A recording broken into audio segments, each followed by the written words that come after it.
Does this work? That works.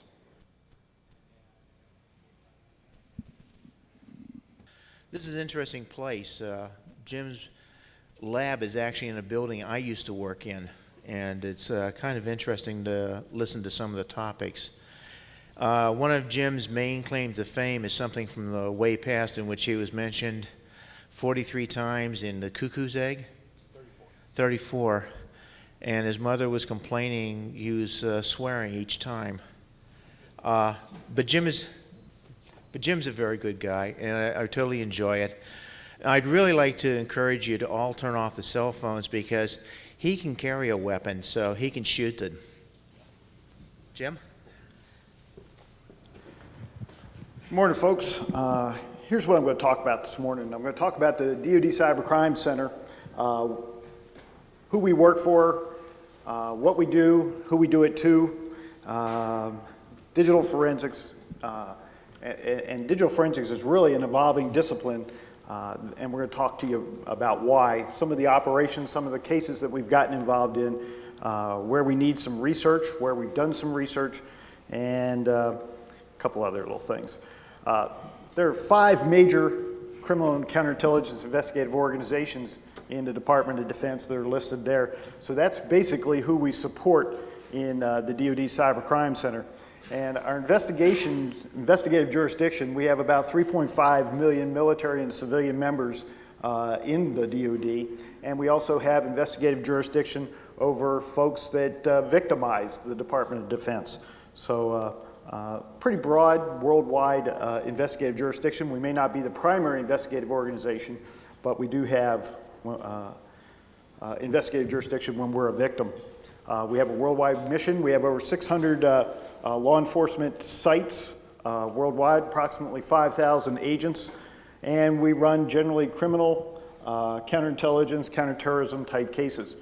We do have traditional forensics labs like you see on CSI, the U.S. Army Criminal Investigations Lab in Atlanta, Georgia. Navy has 2 traditional labs, I think one in San Diego, one in Norfolk. You know, and they do the traditional stuff like you see on Navy NCIS, only it takes more than one person to do it all. We also, DoD has the Defense Computer Forensics Lab, which specializes in digital forensics, and we'll talk about that primarily. The DC-3's mission is threefold. It was laid out by the Deputy Secretary of Defense. The operational mission is to do support ongoing felony investigations as well as any other command-directed inquiry, safety investigations, things like that. We have a training program, pretty robust, about 40 instructors where we train all the investigators in DoD, whether they're criminal or counterintelligence investigators, on how to do computer crime investigations and how to do digital forensics. And then the newest entity is mine. It's the Defense Cybercrime Institute, and we're responsible for the research and the development of new digital and investigative forensic tools, as well as the testing and validation and evaluation of those tools. And we'll talk about why that's important. The organization, typical line and block chart. Our executive agency is the Air Force Office of Special Investigation. I'm an OSI agent myself. But we do have a kind of a board of directors, which is comprised of the deputies of all the DoD law enforcement agencies. And they kind of give us our priorities and our stick and rudder. Customer base, we work with primarily everybody that we can. Our primary customers are on the left-hand side, the DoD law enforcement counterintelligence organizations. But we also deal with the intelligence community. We support those guys. If you don't recognize an acronym, that's probably because you don't need to know it.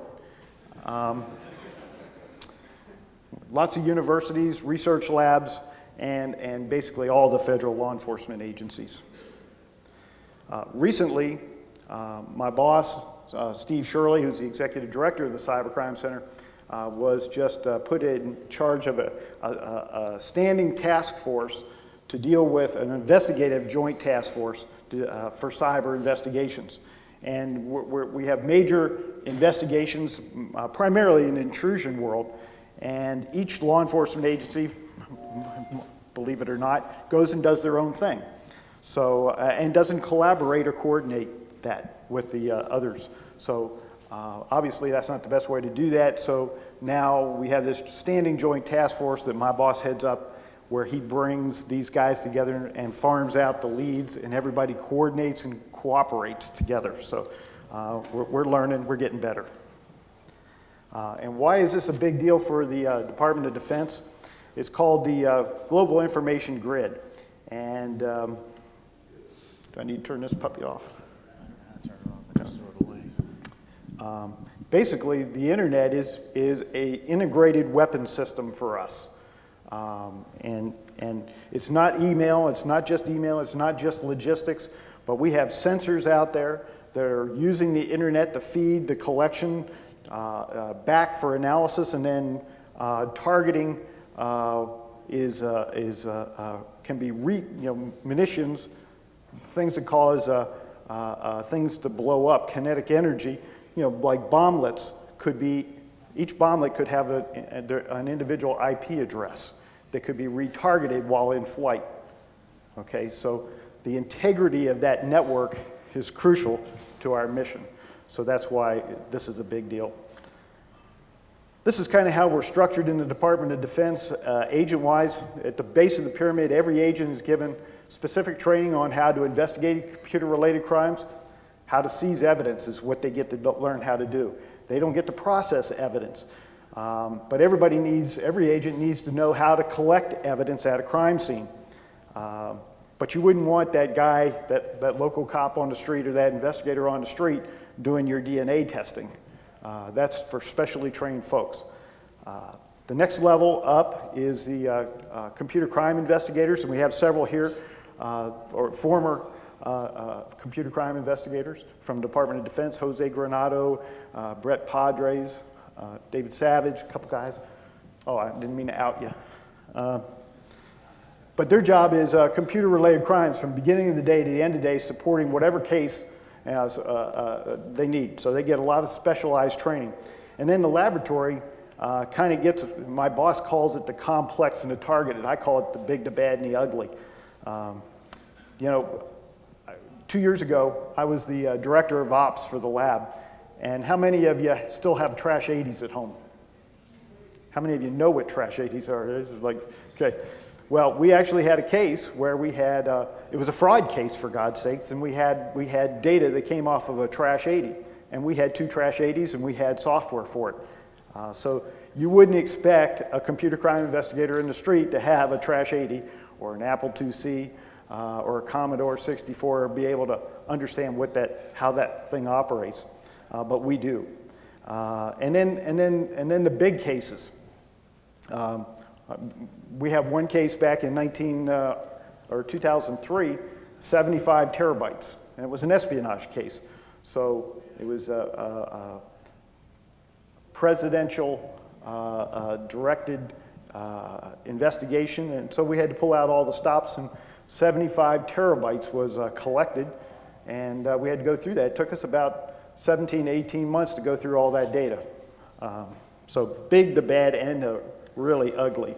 And when I first started doing computer crime investigations 19 years ago, we were pleading with the investigator when you got to a crime scene, if you saw that computer over in the corner, seize that electronic file cabinet. Well, now, whenever you see a search warrant, you're seeing the cops carrying that computer out. But what we're trying to get them to understand is there's a lot of things, other things out there. There's an expanding crime scene. Just in this room alone, there's probably a couple thousand pieces of media that could contain potential evidence. And knowing some of you, they do. So, remember that thumb drive, get that guy's wristwatch, get his pager, his cell phone, get those other things. So getting folks, an investigator who's not a computer crime investigator, to recognize what might be of evidentiary value and be able to seize it is paramount. And we do forensics the same way everybody else who does forensics. We use the traditional term forensics. Forensic is the application of a science for a legal process. I've heard the CIA and NSA. How many of you are here from NSA? Yeah. So, anyway, I've heard them talk. They have 3 forensics labs. Well, those son of bitches have never testified in a court of law, have never maintained chain of custody, so they really don't do forensics. What they do is media analysis. And, that's valuable and it's important stuff, but that's not forensics. Forensics is a buzzword that a lot of folks use, but it's not used correctly. Forensics is the application of the science for a legal process. So, our process is, you make that, in digital forensics, we get an opportunity to clone evidence. You don't get to do that with blood. So we can make as many mirror image copies as we need for processing. So we do that forensic imaging, and then we try to work with the image, and we do this traditional stuff, looking for the known files, deleted files, hidden files, slack files, metadata, all that kind of stuff. And then we do the detective work. That's where the analyst, the examiner, actually has to write an operations plan for their exam. And they have to know what the elements of proof are, the elements of the offense that they're investigating, and be able to find the information off that media that either proves or disproves that allegation. So that's the hard part. And then what we do, unlike the intelligence community, has to go to court, so it has to be unclassified. Well, the tools that we have to use need to be unclassified as well. So we're developing clues and leads for the investigator as we go through these forensic exams, and then ultimately we go to testify. When I first got there, I got to the lab as the director of ops the week after 9/11. When I got there, in FY01, we only had to send 8 examiners out to go testify on about 350 cases. In FY02, I had to send 38 examiners to go testify on about 400 cases that we ran. And the following year, we had to send 60. So the trend was that defense attorneys are getting smarter. So they're not challenging the evidence, they're challenging that forensic process that was used to get the evidence. And then the digital, this is an expansion of the crime scene investigation. We're actually executing the search warrant inside that piece of media. So the first thing that we would have to do when we got a case is we'd have to review the search warrant. What authorized us to have this piece of media?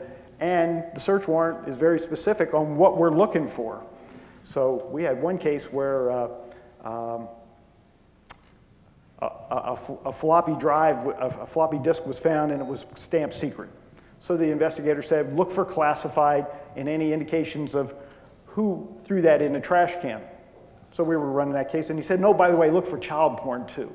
Well, that was beyond the scope of the warrant. We certainly wouldn't be able to do that. So you need to know what the warrant authorizes you to do. And in some cases, a magistrate might limit you based on the probable cause that allows you to get that search warrant, may limit you to only, even though you seize the entire hard drive, it may limit you to look at a particular file in a particular file folder. And even though you have in your possession everything else, you may not be able to look at the rest of it based on the scope of the warrant. And then this is an evolving discipline. And to make that clear, the Wright brothers didn't have a pilot's license and didn't follow a flight plan. When Jose Granado was a computer crime investigator with OSI in the early 90s, he was winging it, weren't you, Jose? You still wing it. You get paid a lot more for winging it now. But we winged it. You know, there was not much in the way of training, not much in the way of resources. A lot of times we didn't make that mirror image copy because we just didn't have time and we didn't have the money or the resources to have those benefits. But in today's environment, that's an evolving discipline. And there's a downside to that for state and local law enforcement. I got a call as we've been working through this process with the National Institute of Justice and the American Society of Crime Lab Directors in establishing what the criteria for this digital forensics discipline was going to be. This really put is going to put a resource strain on state and local law enforcement and also the private sector who does forensics. I had a trooper call me from a particular state, and in the middle of the night, and he says, you know, Christy, you're going to put me out of business. You know, my organization doesn't fund my computer crime unit, so I have to run cases out of on my home computer in my basement, and you're going to put me out of business. And you know what? That's exactly what we're going to do, because we've evolved. I'm not sure I want him running that case. You know, there's no peer review on his cases. I don't know what training that individual received. So I'm not sure when you put people's lives and their freedom at risk, you know, I think you want to do this the right way, just like every other forensics discipline. So proficiency testing and certification, standard configuration for each system. In the old days, when I first got to the lab, an examiner would get a case from birth to grave, and they would do the wiping of the glassware. They would create their own operating system. They create their own findings drives, and then they put the tools on that they wanted to use. Well, those tools weren't tested. There's a friend of mine who wrote, I won't mention his name, but he wrote all the investigative software that every law enforcement in the entire world used in the 80s. Well, in the early 90s, somebody got some funding and said, well, let's go test that software. And what we found was it wasn't forensically sound. It didn't come up with the right answers all the time. So now, in this evolving discipline, we're going from winging it to a certified practitioner. This is new, it's expensive, and there's no going back. This is a train going down the track. So what we did is we signed up to the American Society of Crime Lab Directors Laboratory Accreditation Board, and they accredited most of the forensics labs in North America. And it's a traditional, you know, laboratory type certification. And their objectives are obvious: improve lab quality, develop and maintain criteria to assess performance, provide independent, impartial, objective systems so you're being inspected by your peers, and provide a list of labs meeting the established criteria. So right now they've accredited 289 laboratories. This is as of June 12th, and it shows you how they break out. So it's 9 international labs, mostly state and local labs, but also 21 federal labs. But only 5 of those laboratories actually have digital forensics that has been accredited. So this is just the criteria for ASCLD for digital forensics labs was just established in the fall of '03. So now everybody's scurrying around to figure out how to meet that criteria and those standards and best practices. And so this is just the process. You're not interested in that. But now digital evidence is an established forensic discipline, just like fingerprint analysis, firearms and tool marks, and serology and DNA. Their digital evidence has, of these 5 labs, they have a series of criteria. And there are 3 categories: the essential, important, desirable. And in the essential, if you miss one, your lab fails. I mean, it's that simple. And of the 279 labs that are accredited, they've done something like 760 inspections. And in those 760 inspections, no laboratory has ever walked out with the gold plaque after the inspection. There's always findings, things that they have to fix, and they get a remediation period because the criteria is so tight. And, you know, for digital evidence, here's some of it. We had 1 findings. We went through the laboratory accreditation process inspection back in first week of June.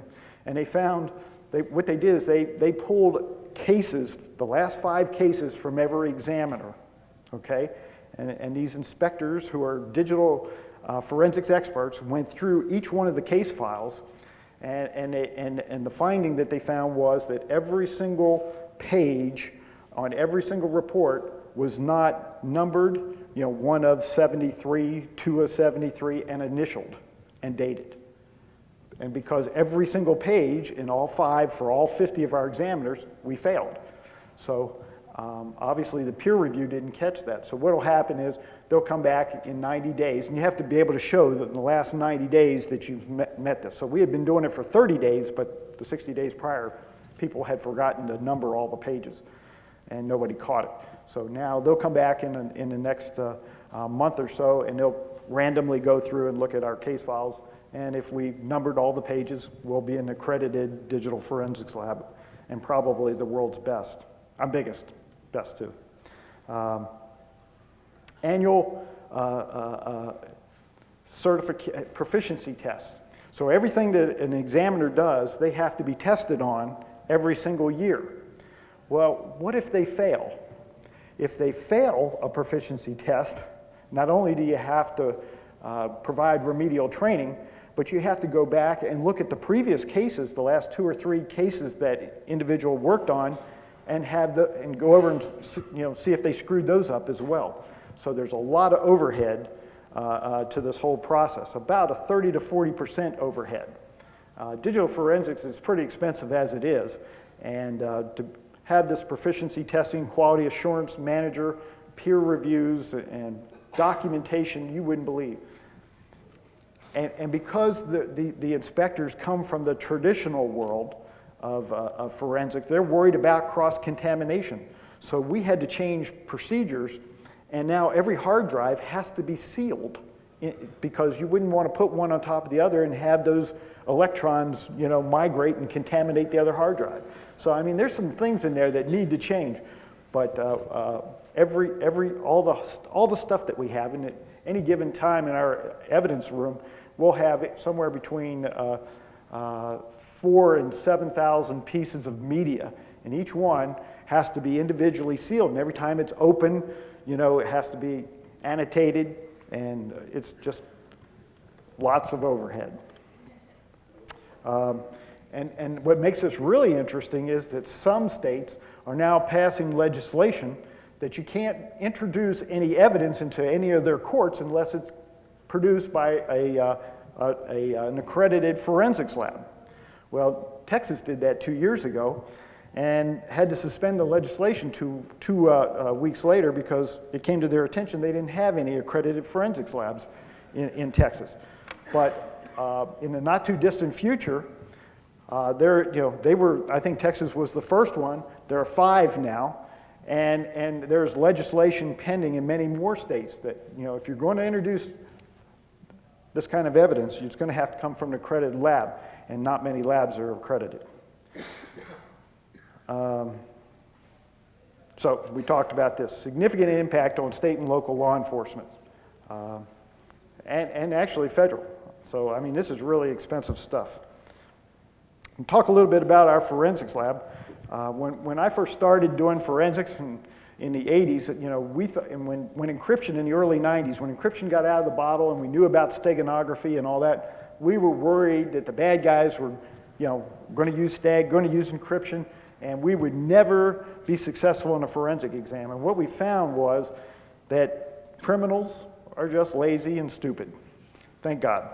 So what's killing us is not the technology. What's killing us is sheer flipping volume.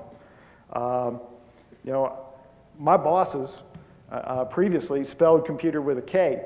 So I have to put the zeros next to things so that they understand, because they don't understand a difference between a K and an M and a G. They just see a letter changed, and that doesn't mean anything to them.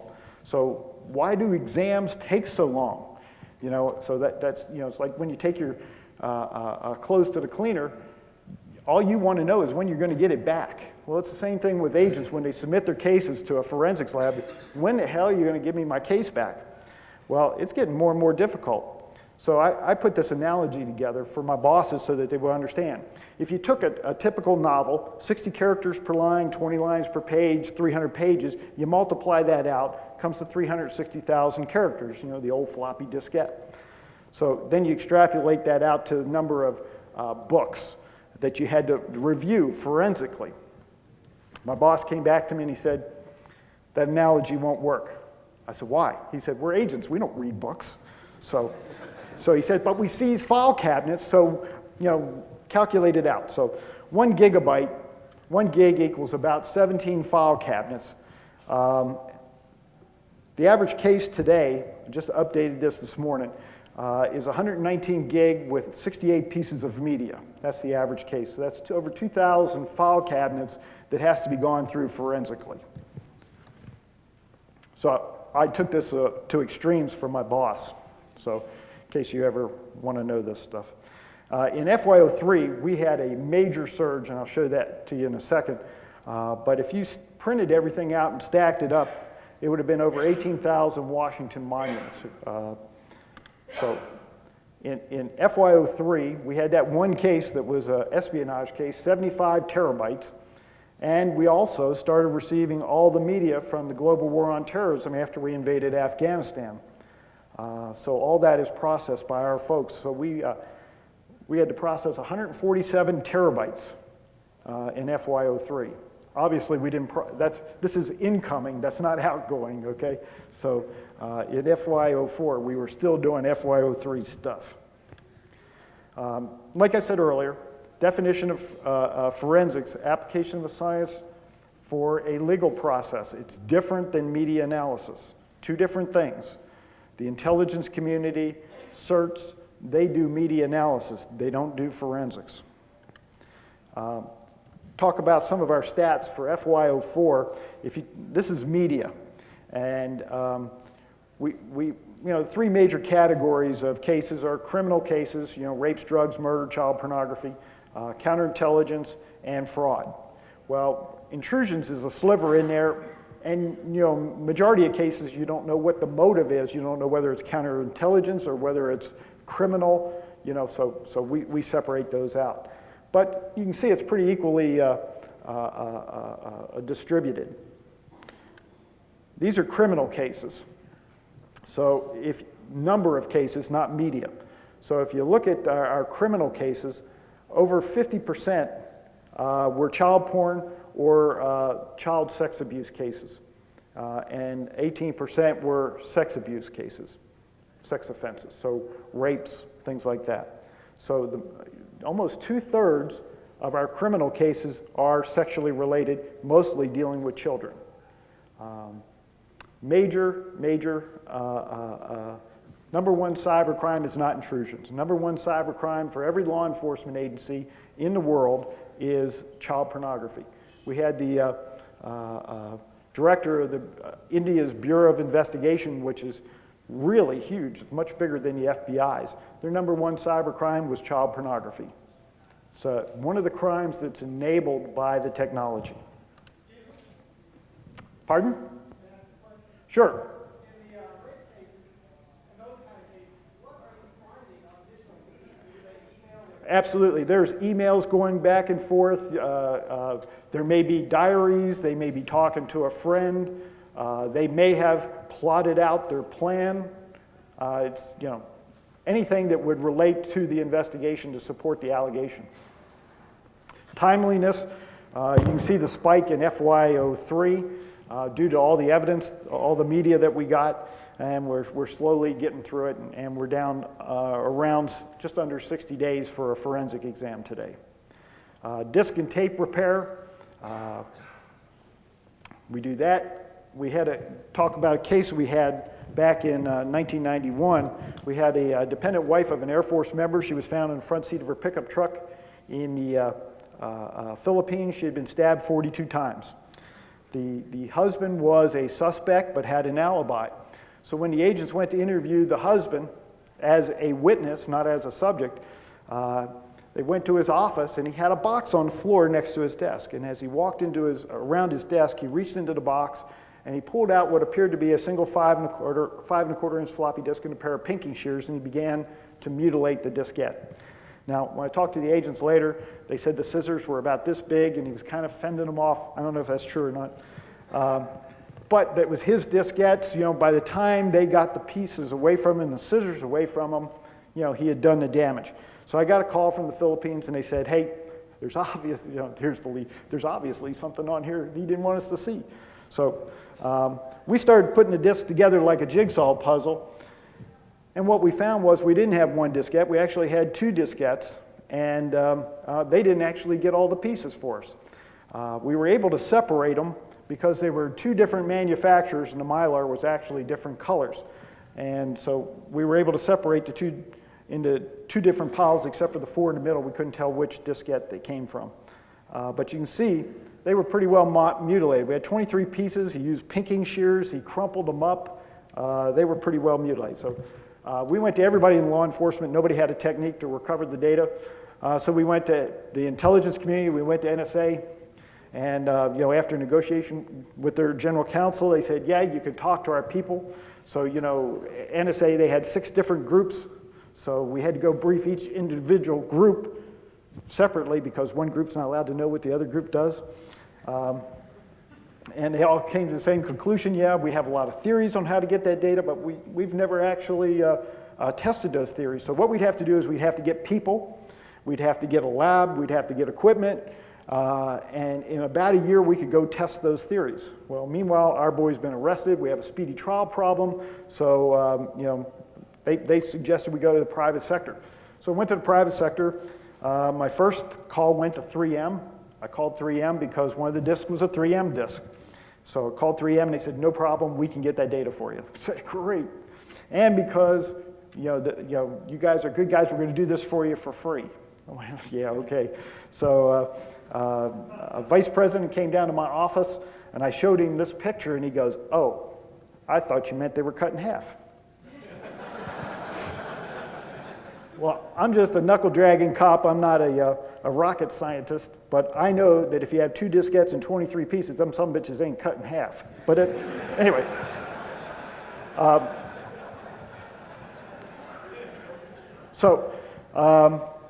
He said, do you mind if I take a copy of this photo back to my techies? I said, sure. So I gave him a copy of the photo. I've never heard from 3M again, so I'm only assuming they don't know how to recover that data.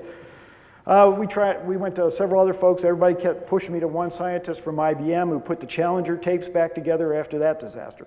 Tracked him down, called him, and he went, wow, interesting problem, Jim.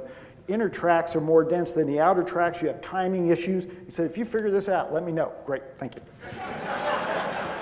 So my last-ditch effort is to go to the CIA. So I had a couple buddies over at CIA, and they said, we can get that data, no problem.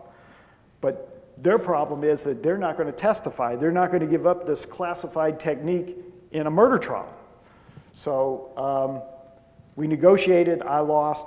So my deputy, Ed Cutchins, and I, we take these disks around to the CIA headquarters. And they signed a chain of custody documents. I don't know why, but they did.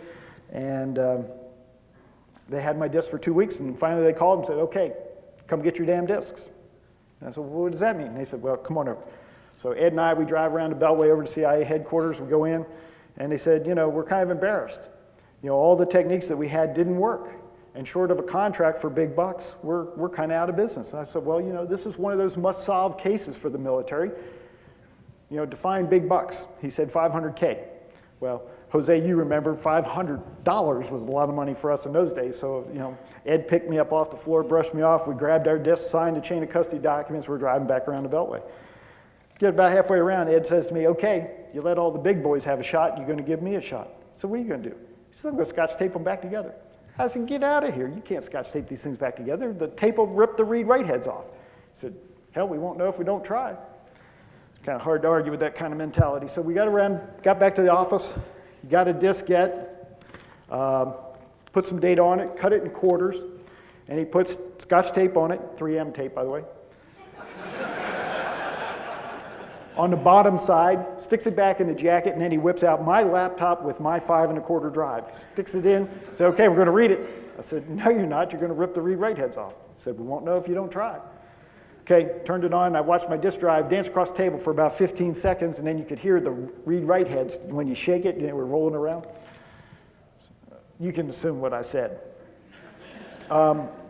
So I said, let's pretend we're NSA scientists. And I was briefing Jack one day, and Jack said, you took a coffee break? So after we took our coffee break, we pulled the disc out of the jacket, and on the top where the splice was, the splice was still nice and smooth. On the back side where the tape was frayed. Tape is what ripped the read write heads off. So we're sitting there brainstorming, and I said, well, what if we take a second diskette and we cover up the tape, line up the timing holes, tape them together at the hub? Well, the thickness of 2 diskettes, will that rip the read write heads off? Well, we have no clue. So I sent one of the guys up to get a stack of disk drives, because I know we're going to rip the hell out of these things. And meanwhile, we put a control disc together, put 2 discs, one with character A's throughout, the other with character B's, cut them in quarters, taped them together, stuck it in, and we were able to do physical reads and get A's from the top and B's from the bottom. So now we had a technique. So what we ended up doing is taking a blank formatted diskette, take a piece of evidence, scotch tape it on, take a scalpel, cut a piece out that matched the piece of evidence, implanted the piece of evidence, taped it on one side, and then covered up with another blank diskette, and then we did physical reads. Then we'd have to reverse that process to get the other side. Using that process, we got anywhere from 85 to 95% of all the data off the disks. So I immediately called the CIA, said, got all the data. They said, how'd you do that? I said, I'm not telling you, Jack.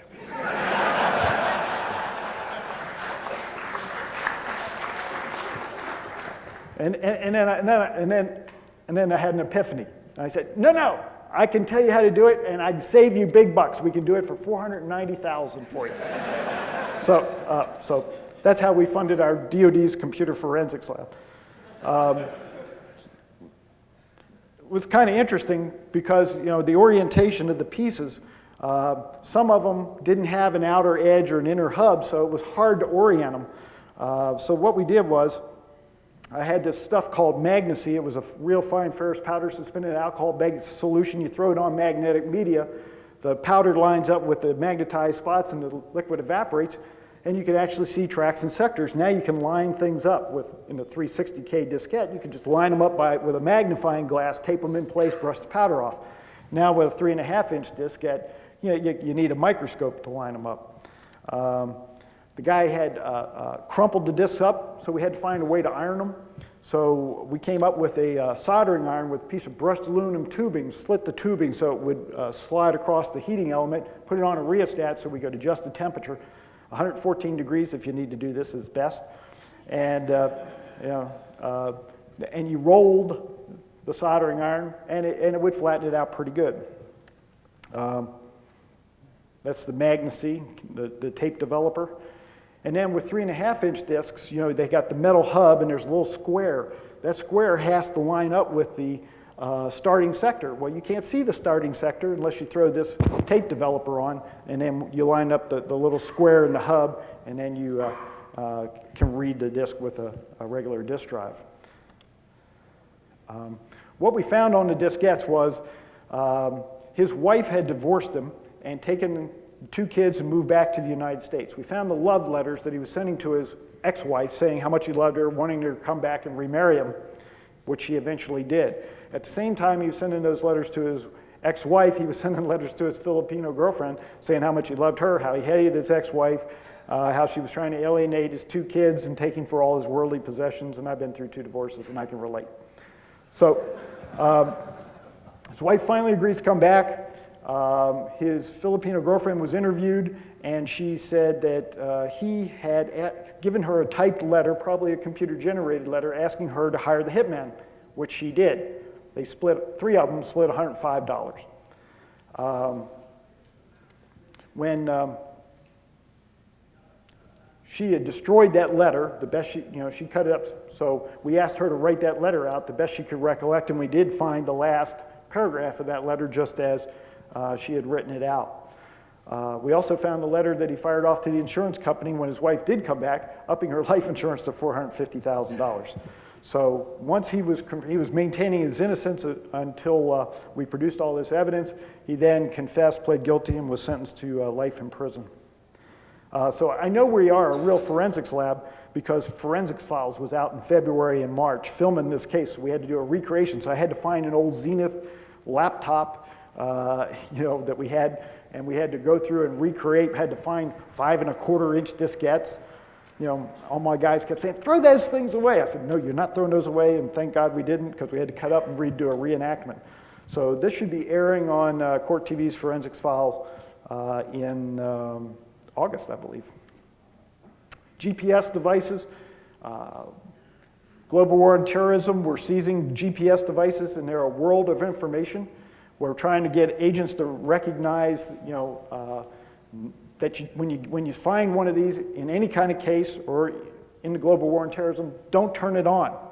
Because what these things have, basically three things. Waypoints, those are where you plant the flag. How many of you have GPS devices? Okay? It's becoming an appliance now rather than a luxury item. When you plant that flag, that's a waypoint. When you put a series of those together, that's a route. What people don't realize is whether it's displayed or not, it's recording where it is with a date and time stamp in a track. It may not display that, but it will tell you every place that thing has been. Well, when you turn that thing on, you're losing evidence. It's first in, first out. You're losing evidence out the other side. So while the agent's playing with it to figure, hey, look, I can see where I am, he's losing evidence out the other side.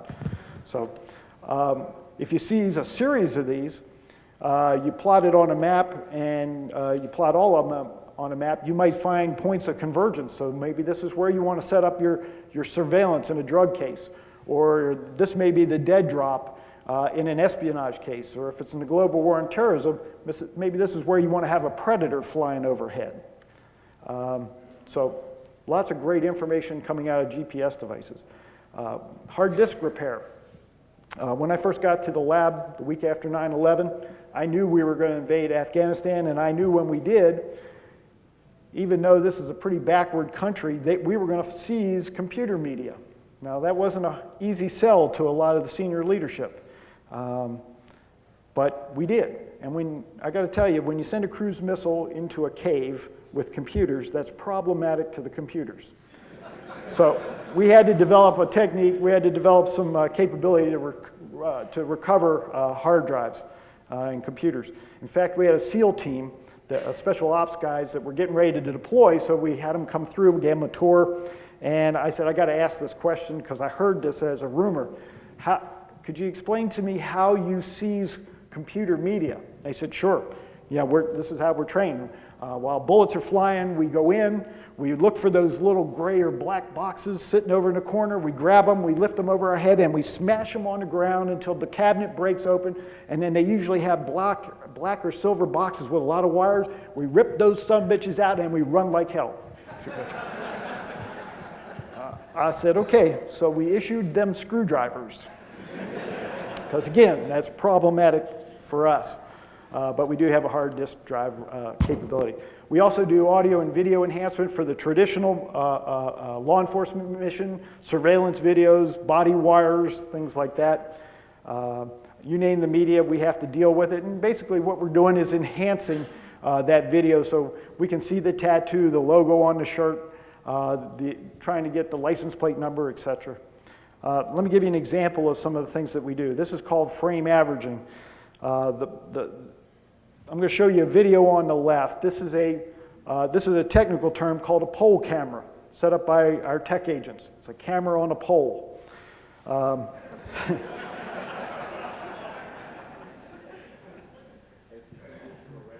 Yeah, and of course it played when okay. Anyway, it wouldn't change it. You would see a little flicker here, and I'll see if I can get this to play.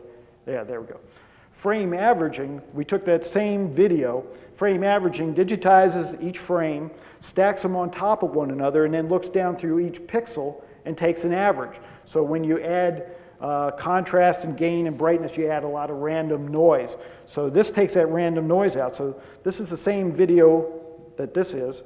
And now I can make out 2 or 3 numbers on the license plate. It's a Ford Mustang. There's a cat sleeping underneath the car. Here's a trash can. Here's a pickup truck with a cap on it, and the lid is the gate is open, and it looks like an apartment complex, garden apartment. So that was only 20 frames of that data. So lots of interesting things that you can do. But then folks asked us in the military safety community if we could support them. Military aircraft don't have hardened black boxes like commercial aircraft, but most of them have some kind of audio or video for training purposes, or gun cameras for battle damage assessment. Well, when there's an aircraft mishap, that's what we call crashes in the military, mishaps. Whenever there's a mishap, this is a video recorder off an F-14 that was in simulated air-to-air combat in the southwest United States, and the pilot of this aircraft was killed. So our job is, this is how we extract the tape. You can see the video 8 tape here, and tape is pretty resilient. So even though everything else is pretty well mutilated and destroyed, tape is pretty resilient. So we get it out, we got to clean it up. We've actually had tape come in from an Osprey that crashed in the Potomac, and we got a Tupperware bin with tape, seaweed, jellyfish, we got a PCM-CIA card that had gone down in the Sea of Japan, that had been in seawater for 3 months, and we had to recover data from that. So we spool it all up, you get it synced up, and now we got a signal, and this is the last frame of the heads-up display before the crash, and that mid-air collision. So as soon as I get my mouse here, there we go. This is the other aircraft. You can see that the guy's in a hard angle to the right. They're at 7,180 feet, doing 490 knots. He has 578 rounds of simulated ammunition. And the next frame, the wing of this aircraft goes through the canopy of this plane, killing this pilot. The other pilot was actually able to get back. The initial safety board, they have to come to a conclusion what caused this accident pretty quickly, within 30 days. Based on the interviews and the radar, the initial results were that the other pilot, the surviving pilot, was at fault for the accident. When they saw this, everybody had everything backwards. And actually, the deceased pilot was at fault for the accident. So we saved a pilot's career on this one. We also have, we talked about the global war on terrorism. We have a mission called the Clearinghouse for Intelligence Media Exploitation. We have a 96 terabyte SANS where we process all the media seized from the global war on terrorism for the DoD's law enforcement, counterintelligence, and intel guys. We also, I'm sure you all heard about the espionage case at Guantanamo, where we had contract interpreters that were suspected of working for Al-Qaeda. Well, that entire classified network of 6 terabytes was imaged, and we had a 15 terabyte SAN, load all that data, and then we had all the different agencies, the FBI, the Army Military Intelligence, Army CID, OSI, counterintelligence, field activity. Everybody came in and bounced off of that data. We also had the first deployed digital forensics team in the global war, in the invasion of Iraq. They were, pretty primitive.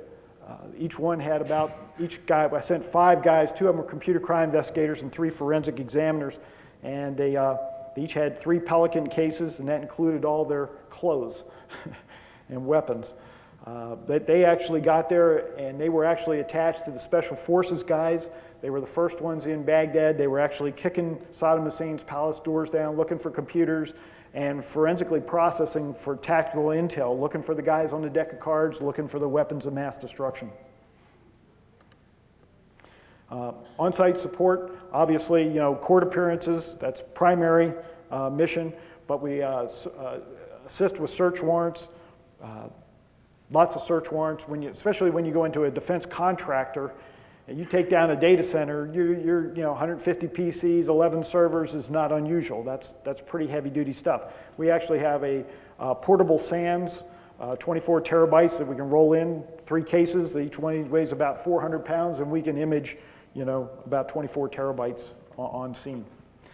Support task forces, counterintelligence, counter-espionage operations, and also support for the special ops community.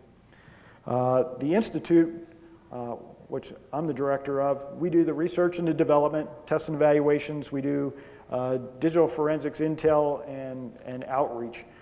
Primary customers, who you would think, same as everybody else.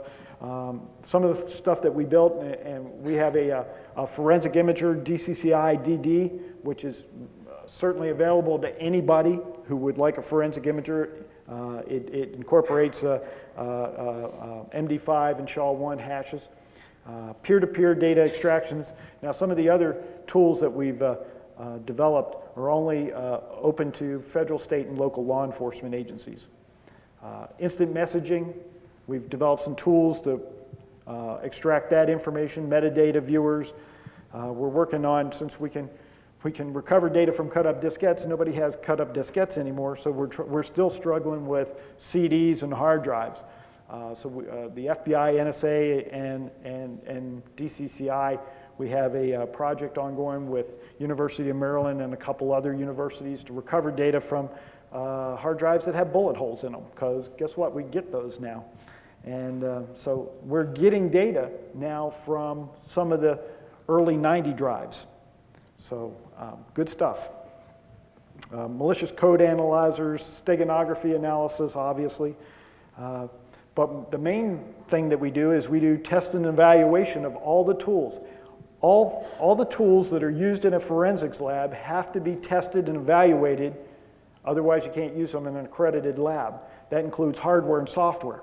Well, if we're dealing with ballistics and tool marks, you know, the same tools and the same techniques that they used 20 years ago, they're still using today. It's not, but with digital forensics, like for instance, Paraben. Paraben puts out a new version because there's a new cell phone or pager every week, so they put out a new version.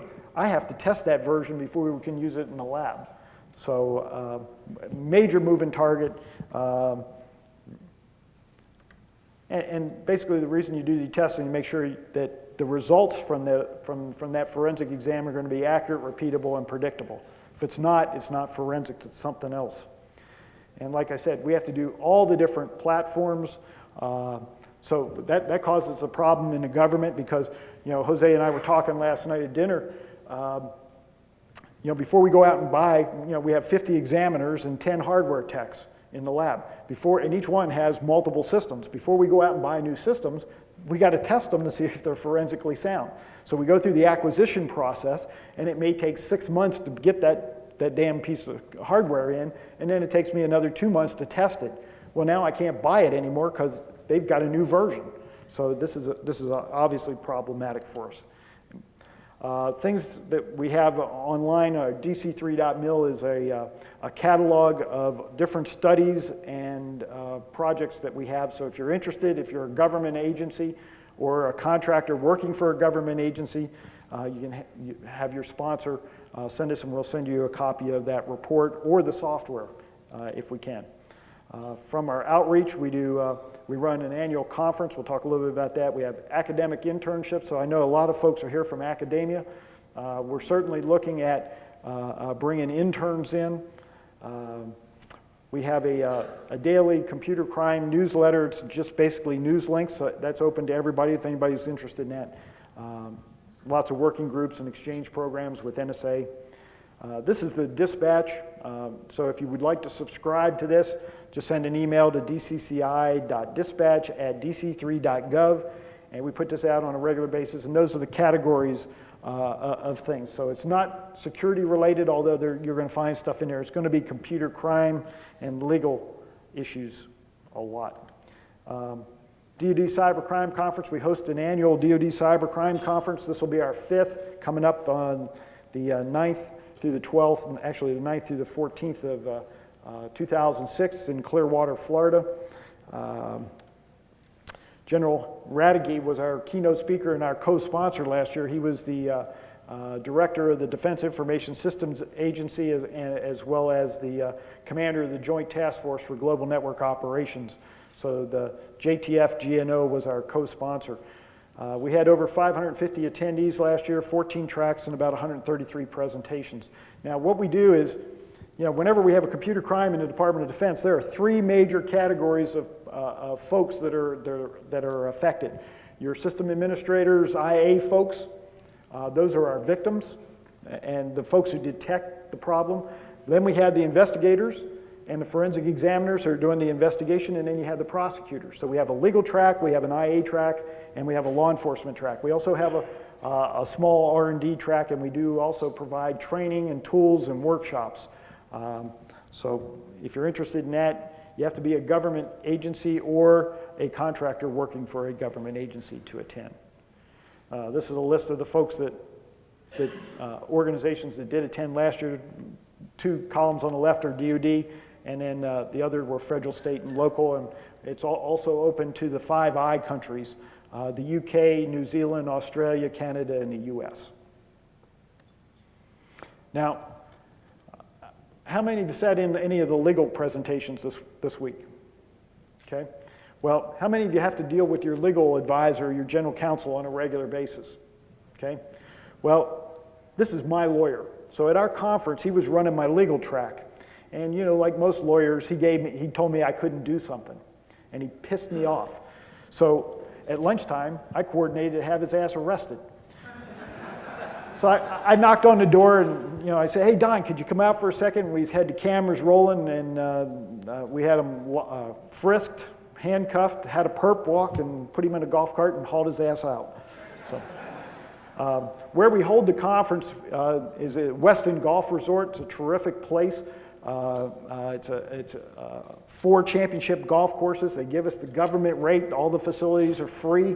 It's really a terrific place. But they do have alligators, so after I had my general counsel, I had to go find a replacement for him out on the golf course.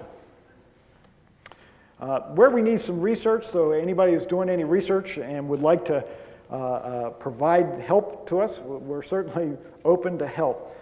Data mining, steganography, steg analysis, we do a lot with steg.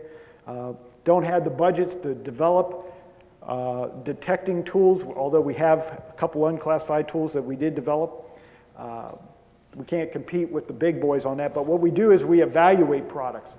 So we have most of the tools, and what we do is we have a control library of pristine images, and we have a series of a couple thousand images that we know what was stegged in them, and now we run. And there was one program that I won't mention, but it cost about $7,000 to detect steganography. And when we ran it against our control library, it had a 94% false positive hit rate. So, so we're kind of working to be a consumer reports kind of organization. Password cracking, metadata, PKI, biometrics. There ought to be a lot of footprints left by biometrics. We certainly would like to know what that means, so we're working with the DoD's Biometric Fusion Center. I'll give you a real quick example. Child porn, image modification morphing detector. Ashcroft versus the Free Speech Coalition. Back in 1996, Congress passed the Child Pornography Protection Act, and it basically said child pornography was illegal and a contraband because every time you showed a picture of a child in a sexually explicit manner, you have sexually abused the child. Therefore, it is a contraband. So possession of child pornography is like possessing cocaine. It's a contraband. Well, the law basically said if it looks like a child, it is a child. Okay? Well, the Free Speech Coalition said, no, that's not right. If it's not a real child, you don't have a victim, therefore you can't have child pornography. It's got to be a real victim. And the results, the Supreme Court overturned that law in the spring of 2003, and the dramatic result was if you didn't know who the victim was, because you couldn't tell whether the difference between a real person and a computer-generated or computer-altered picture, so you had to know the identity of the victim. Well, the vast majority are unknown. So if you don't know who the victim is, I think there's only like 2,200 victims that are known out of the millions of images out there. So the prosecutions came to a screeching halt. So a couple of my engineers got together and said, hey, I think I can tell the difference between an altered picture or computer-generated picture and a real person. So the one on the left here is from Final Fantasy, and then this is Jack Halloran's Fantasy over here. So if you run some filters with Adobe Photoshop, you'll see that a computer-generated image doesn't have well-defined lines. But Jack pointed out that she does have well-defined lines. You look at it, you do the examination, you're looking at shadowing and light sourcing. and it has to be consistent.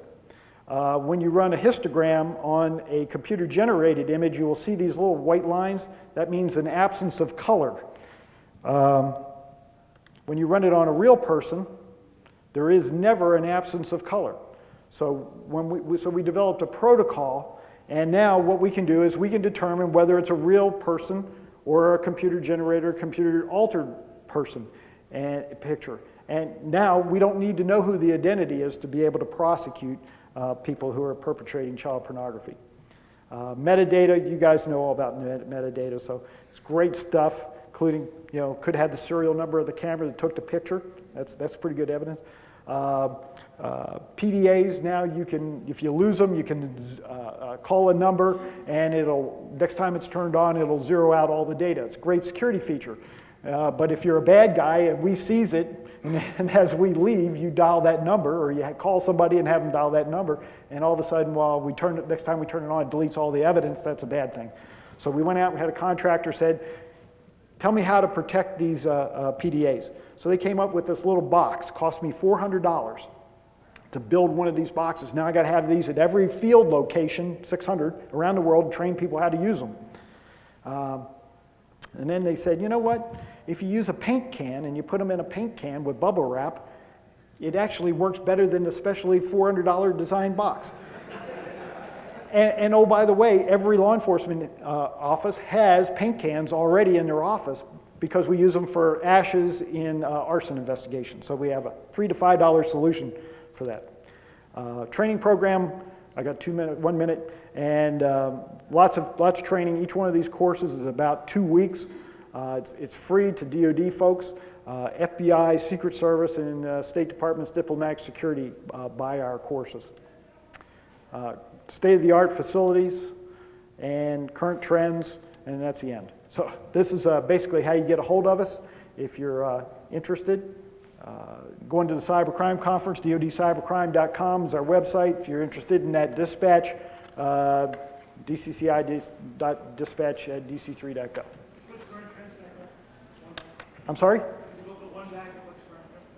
That one? Yes, sir.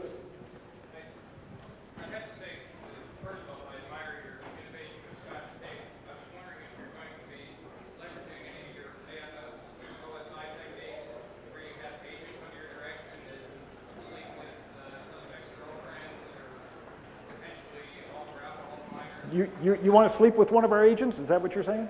Oh, okay. Well, yeah. You can turn that. I think you're full of shit. So,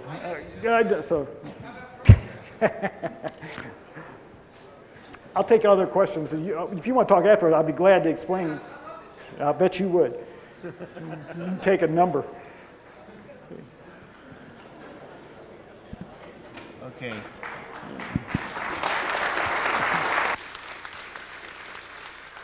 There are supposed to be CDs available down near registration.